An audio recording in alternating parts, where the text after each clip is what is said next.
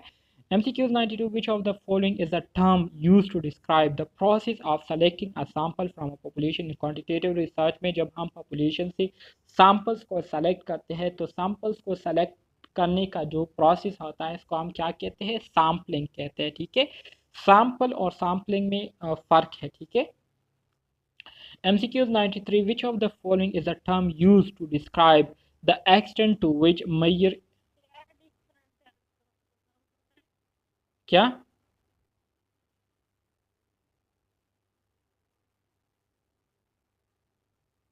What difference, अच्छा difference क्या है, देखिए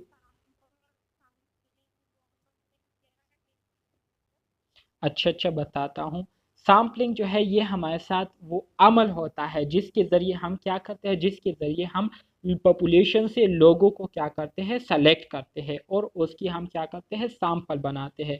जो सिलेक्शन प्रोसेस होता है तो इसको हम सैम्पलिंग कहते हैं और जो सिलेक्शन हम कर लेते हैं और जो ग्रुप बना लेते हैं तो उस खास ग्रुप को हम क्या कहते हैं, सैंपल कहते हैं, ठीक है। तो ये डिफरेंस है हमारे साथ।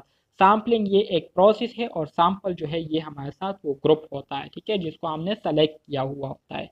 तो ये डिफरेंस है।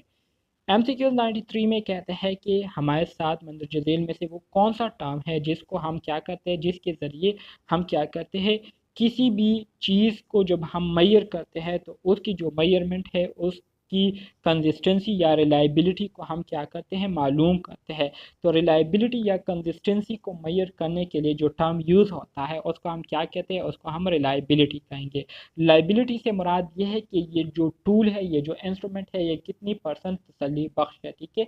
आया ये हमें जो रिज़ल्ट दे रहा है तो बार बार इस पर प्रैक्टिस करने के बावजूद भी ये हमें उसी तरह से सेम रिज़ल्ट देता है या नहीं, ठीक है।